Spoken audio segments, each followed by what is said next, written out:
5 बजे 5 मिनट नई उम्मीद जिंदगी में रोशनी की कीमत समझाती 5 मोटिवेशनल कहानियां बच्चों को जरूर सुनाएं। पहला, अंधा और लालटेन। एक गांव में एक दिव्यांग दृष्टिहीन अंधा व्यक्ति रहता था। वह रात में जब भी बाहर जाता, एक जली हुई लालटेन हमेशा अपने साथ रखता। एक रात वह अपने दोस्त के घर से भोजन कर वापस अपने घर लौट रहा था। इस बार भी उसके साथ हमेशा की तरह एक जली हुई लालटेन थी। वापस लौटते समय रास्ते में कुछ शरारती लड़कों ने उसके हाथ में लालटेन देखी तो उस पर हंसने लगे और उसका मजाक उड़ाते हुए कहा, अरे देखो देखो, अंधा लालटेन लेकर जा रहा है। अंधे को लालटेन का क्या काम? उनकी बात सुनकर अंधा व्यक्ति विनम्रता से बोला, सही कहते हो भैया, मैं तो अंधा हूँ, देख नहीं सकता। मेरी दुनिया में तो हमेशा अंधेरा ही रहा है। मुझे लालटेन का क्या काम? मेरी आदत तो अंधेरे में जीने की ही है। लेकिन आप जैसे आंखों वाले लोगों को तो अंधेरे में जीने की आदत नहीं होती। आप लोगों को अंधेरे में देखने में समस्या हो सकती है। कहीं आप जैसे लोग मुझे अंधेरे में ना देख पाए और धक्का दे दिया तो मुझ बेचारे का क्या होगा? इसलिए यह लालटेन लेकर चलता हूँ ताकि आप अंधेरे में अंधे को देख सकें। अंधे व्यक्ति की बात सुनकर वह लड़के शर्मिंदा हो गए और उससे माफी मांगने लगे। उन्होंने तय किया कि अब भविष्य में कभी किसी दिव्यांग का मजाक नहीं बनाएंगे। दूसरा, रोशनी की बचत। एक बार प्रसिद्ध लेखक जॉन मुरे अपने लेखन में व्यस्त थे। तभी दो महिलाएं जनकल्याण से संस्था के लिए उनसे चंदा मांगने आईं। अपना लेखन कार्य बीच में छोड़ने के बाद जॉन मुरे ने वहां जल रही 2 मोमबत्तियों में से एक को बुझा दिया। यह देखकर उनमें से एक महिला बुदबुदाई, यहाँ कुछ मिलने वाला नहीं है। जॉन मुरे को जब उन महिलाओं के आने के उद्देश्य का पता चला तो उन्होंने खुशी खुशी से $100 उन्हें दे दिए। महिलाओं के आश्चर्य का ठिकाना न रहा। उनमें से एक बोली, हमें तो आपसे 1 पैसा भी पाने की उम्मीद नहीं थी, क्योंकि आपने हमारे आते ही 1 मोमबत्ती बुझा दी थी। जॉन मुरे ने उत्तर दिया, अपनी इसी बचत की आदत के कारण ही मैं आपको $100 देने में समर्थ हुआ हूँ। मेरे विचार से आपसे बातचीत करने के लिए 1 मोमबत्ती का प्रकाश ही काफी है।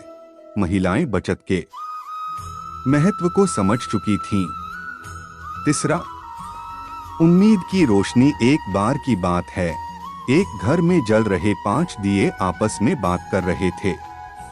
उत्साह नाम के पहले दिए ने कहा, इतना जलकर भी मेरी रोशनी की लोगों को कोई कदर नहीं है।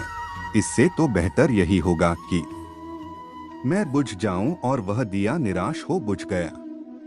कुछ देर बाद शांति का प्रतीक दूसरा दिया भी लोगों द्वारा फैलाई जा रही अशांति के बारे में सोचकर बुझ गया। अब बारी थी हिम्मत नाम के तीसरे दिए की। अपने 2 साथियों की दशा देखकर उस चौथा ईमानदारी ही महानता है। मगध साम्राज्य में आचार्य चाणक्य की बुद्धि और सूझबूझ से हर कोई प्रभावित था। इतने बड़े प्रांत का संचालक होने के बाद भी चाणक्य साधारण जीवन जीते हुए झोपड़ी में रहते थे। एक बार एक विदेशी यात्री चाणक्य की प्रशंसा सुनकर उनसे मिलने आ पहुंचा। सांझ ढल चुकी थी और चाणक्य लेखन कार्य कर रहे थे।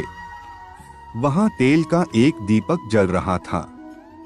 चाणक्य ने आगंतुक को आसन पर बैठने का अनुरोध किया। फिर वहां जल रहे दीपक को बुझाकर अंदर गए और दूसरा दीपक को जलाकर ले आए। उनके ऐसा करने पर विदेशी व्यक्ति समझ नहीं सका कि जलते दीपक को बुझाकर बुझे हुए दूसरे दीपक को जलाना कैसी बुद्धिमानी हो सकती है। उसने संकोच करते हुए चाणक्य से पूछा, यह क्या खेल है? जलते दीपक को बुझाना और बुझे दीपक को जलाना। जला था तो बुझाया ही क्यों और बुझाया तो जलाया ही क्यों? रहस्य क्या है? चाणक्य ने मुस्कुराते हुए कहा, इतनी देर से मैं अपना निजी कार्य कर रहा था, इसलिए मेरे अर्जित किए धन से खरीदे तेल से यह दीपक जल रहा था।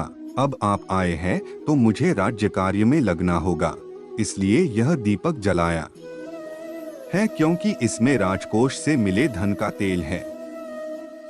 आगंतुक चाणक्य की ईमानदारी देख बड़ा प्रभावित हुआ।